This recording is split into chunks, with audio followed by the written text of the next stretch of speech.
Hello, my name is Jacoby Wise, and I usually do educational stories about, the Red Baron and one of the Roman emperors. I forgot. I'm sorry I haven't posted in a long time. It's been rough with school, and I will post way more when spring break, excuse me.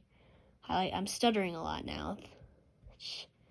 I don't like stuttering because it's embarrassing, but this is a scary story. It's a different kind of story from the ones I usually tell about famous people in history. But for this one, it will be about, I can't tell you yet, you'll just have to decide. Or wait till the end, when I tell you, obviously.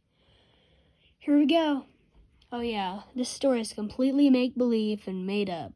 I made it up all myself. Hope you guys like it. When I was 3 years old, me and my family went to the north side of Lake Superior on a family hunting/camping trip. My grandparents were strongly Native American and believed in multiple myths about different creatures like skinwalkers and wendigos. With us were my cousins, and are both 15 years old, and my grandparents and my parents. My cousins were very skeptical about this because they know that the winters were harsh around that area, and there's not that many towns where we were going. And they were scared. Our campsite was about 60 miles west of Toronto in the thick wilderness. Me, on the other hand, was very excited about this trip because where we lived, life was not very exciting. We got to our campsite around 3 p.m. and started to unpack our stuff. My grandparents brought tents and my parents brought all the food and supplies. I was excited to show my grandparents how to build a fire, even though they already knew how to build one. But once we built it, I was also excited to eat s'mores and tell scary stories. When I was young, I wasn't scared of anything. It's that youngins' feel of safety, I'm just going to call it. After we ate, we sat down by the fire, ate s'mores, and overall had a good time. At about 9 o'clock at night, we extinguished the fire and walked into our tents. I was tired. I was also sharing a tent with my two cousins. Their names were Ari and Pike, by the way. I slowly began to drift off. I was awoken around 2 a.m. by a rustling outside the tent. Check it out because I thought it was like a unicorn or something stupid like that. Ari noticed that I'd gotten out of the tent and went back with me to check it out and make sure I didn't hurt myself. He also had to pee. Being the stupidest kid there, I took off for the tree lines. Ari followed me to where I heard the noises. There was nothing there.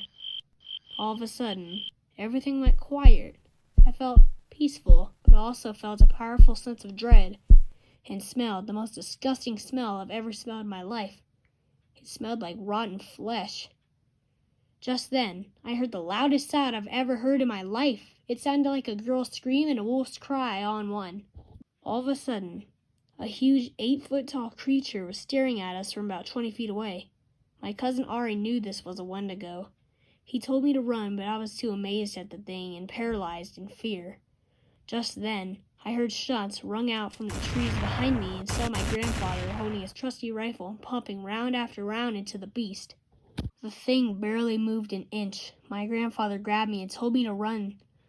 By this time, Ari was already running back to the tent and trying to get Pike and my parents to the truck. My grandfather managed to scare the beast back into the trees with a burst of flame from his lighter. He grabbed me by the shoulders and took off towards the truck.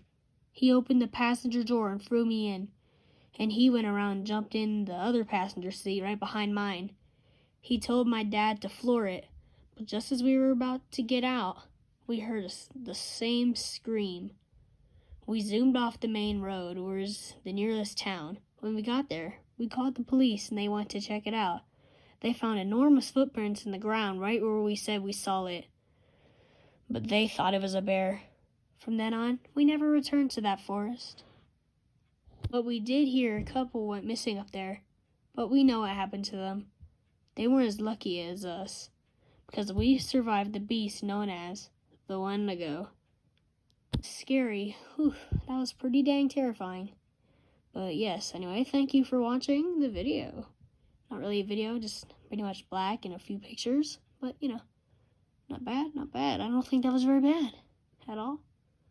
But yes, thank you for watching, and please go check out our channel called the APC Squad. We shoot Nerf guns, and we overall have a good time on that channel. Have a good day or night, and don't let the Wendigos bite. Oh my gosh.